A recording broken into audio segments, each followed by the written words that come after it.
King Gordy this week led off a damn near LeBron-level debate with a statement concerning his horrorcore status during an interview with Sid Jones over on RoxxTV. Now, shit, we might as well put this up and you guys can hear it right out of the king and the king of Van Dyke and Harper's own fucking mouth. Listen to what Gordy had to say to Sid Jones over on RoxxTV. Back on, I'm doing this. What was that? Where'd you get that energy to do that? I mean, I just feel like that's me at my best. I'm the best horrorcore rapper in the world. Like, when it comes to horrorcore music, I am the greatest. And that's not being cocky and that's not being, you know, arrogant or nothing. I am literally the best horrorcore rapper that ever lived. Will you play us? Now, that is quite the bold statement, as you can fucking imagine. Now, when I heard it, I immediately asked the heads out there at large what they thought, and the shit set off just a flurry of debate amongst fans and artists as people weighed in on the self-declaration by Gordy of GOAT fucking status. Some of the fans out there, people familiar with Gordy and his work, attached a big, old, giant neon sign to that statement that said facts. All these people cited Gordy's extensive horrorcore resume and his lyrical skill. Now, I also got to agree with the few people who agreed with this argument, especially considering the fact that he's already been allowed to call himself the king of horrorcore not only once, but twice. Gordy's ego has always been as big as his belly and his motherfucking blunts. So a statement like this out of him isn't a surprise. It shouldn't be a surprise, nor do I think he's fucking lying. As a true hip-hop MC from the battlefields of Detroit, Gordy isn't only right to believe it, say it, and challenge others to disprove it. He's damn near required to do that by fucking certain hip-hop and battle rap bylaws. His lyrical prowess has never ever been questioned. I used to tell this joke about bizarre spitting rhymes that Gordy threw in the trash. Now, the basis for that joke always was that Gordy was such a high level that even the stuff he threw away was high level enough to keep Bizarre afloat. Now, obviously, I get that shit's not true, and it probably is a fucking disrespectful statement to Bizarre. But Gordy has the skills and bars to put a lot of MCs completely out of business. I only saw really a couple real arguments from the naysayers out there.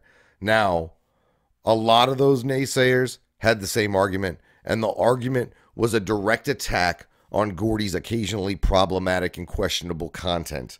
I think that's a cop-out, honestly, especially if we're talking about horrorcore music. Questioning someone's content as being too over the line in this argument doesn't hold any water.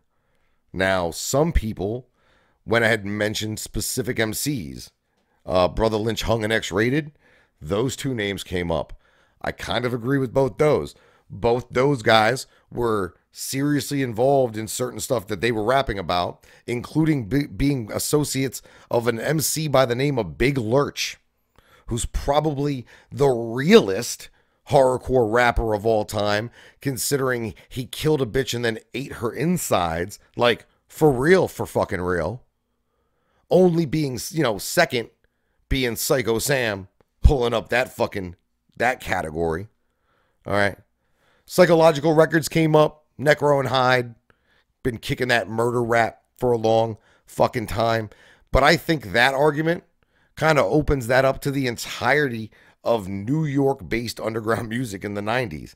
Ill Bill, fucking even La Coca Nostra today, fucking Immortal Technique, Jedi Mind Tricks.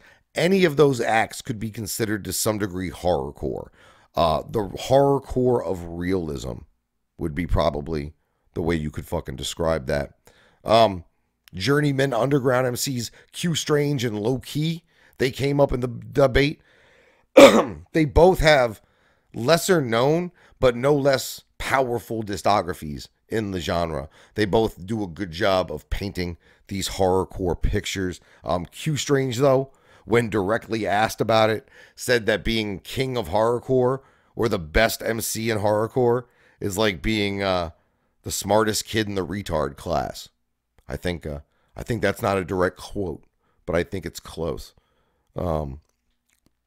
Mars came up, obviously. If you want to talk about somebody who has been on the forefront of the way the mainstream media sees horrorcore music. Who else came up? Flatliners, obviously, OGs in this motherfucking game. But then some more mainstream artists came up in the discussion. People like Gravediggers with RZA and Prince Paul, obviously horrorcore, obviously did a lot, in the genre. And in my opinion, somebody like DMX. I mean, DMX's first 2 records, It's Dark and Hell is Hot. I mean, just look at the title. It's Dark and Hell is Hot. So songs like Damien, those are horrorcore songs. Damien is definitely a fucking horrorcore song. So don't leave somebody like DMX out of this discussion. Some of you heads out there, were ready to just go ahead and call Al Azul the new kings of horrorcore, which I really, really like that argument. And y'all know why. Al Azul, Beard Speaks favorite over here in this motherfucker. They will achieve, I think, greatest of all time status. I don't think they're there yet. I do think that they have gone 1 for 1 since they've been on M&E with classics. I believe, shit, you know what? Fuck that. They had classics before that. Necronomicron's a, you know what? Fuck that. They might be just the kings. They might not even be the new kings. Shit, I just talked myself out of my own argument. They might be just the kings, period. Because Necronomicron, in my opinion, is a classic. Psycho is a classic. The Almighty is most certainly a classic. And that shit's been out fucking 5 months. So yeah, I mean, shit, Al Azul Ilu, you can definitely make the argument for those guys. Now, who's right? I mean, I know that's what y'all tune in for. You want me to take a stand. You want me to tell you who's right. More importantly, you want me to tell you who's wrong. Well, I hate to break it to you, but in this particular argument, just like the fucking Jacquees argument that just happened in R&B, just like the rap arguments that are currently going on between people like Migos and Busy Bone, and these arguments have always happened in this genre of music. Hip-hop is competitive. It's supposed to be. So, who's right? Who's wrong? Same answer. Nobody. Or everybody. You, me, fucking homeboy down the street. Anybody. If you are an active fan of the horrorcore genre, you've decided on your own king, probably already, and you've decided with what GOAT you're going to ride.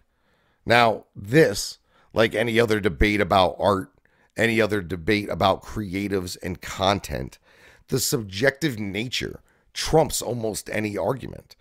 So who's your liege? Is it Jordan? Is it Jackson? Is it Tyson? I mean, whoever rules. Who rules you? Who rules to you? I mean, I want to know who you think the horrorcore goats are. Drop some fucking names in the comments. I mean, I don't think this conversation is nearly over. I haven't mentioned Twisted. The arguments can be made for both of them individually and as a duo, all right? And then of all these arguments, I got 2 favorites. You want to know what they are? I like the Esham argument, and I like the motherfucking Violent J argument. Because between the Esham argument and the Violent J argument, you've got one of the originators of this shit and one of the originators of the blown up version of this shit. There's a few things I've said about Violent J over the last 2 years, but one thing I don't think I've ever said is that that man didn't have bars. I mean, come on. That shit you calling wicked is for kids and cheerleaders. This heinous shit right here is for demonous flesh eaters. That's GOAT level shit, fam. Like GOAT level shit. And that might surprise some of y'all. That really, to hear me say that, but that's the one thing motherfuckers need to understand is the kid never, ever questioned Jay as the Duke of the Wicked and whether or not that motherfucker had bars. So I like that argument. I like the Violent J argument. I guess we'll see.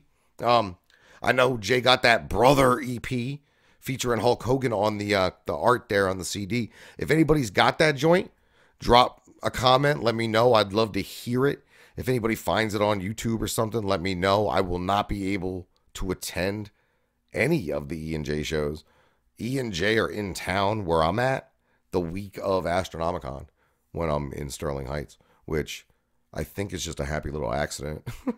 I mean, I have to assume that that shit's a happy little accident. I intend on going to Shaggy, probably at least in Worcester. A flame emoji storm and a huge salute go out to all our Beast Host patrons out there. If you are interested in more incredible beard footage, tune your internet URL to www.patreon.com/beasthostbeard and you can get extra glorious beard content for as little as $1 a month. That's patreon.com/beasthostbeard. The Beard Speaks would like to thank our sponsors, Beard Love. Visit mybeardlove.com/beasthost and get 10% off on all the wonderful oils, washes, and balms available in a multitude of fragrances from Beard Love. Did you ever wish you could have a beard just like Chuck Reeves, the Beast Host? Well, you can. You just need time, you need laziness, a desire never to shave, and then, of course, you need some Beard Love. mybeardlove.com. And also, 7thDimension720.com, your online home for all things kratom, e-liquids, and CBD. Pretty soon, they're going to be featuring coffee. Make sure you visit 7thDimension720.com. This guy is the underground home for all natural, holistic things. 7thDimension720.com.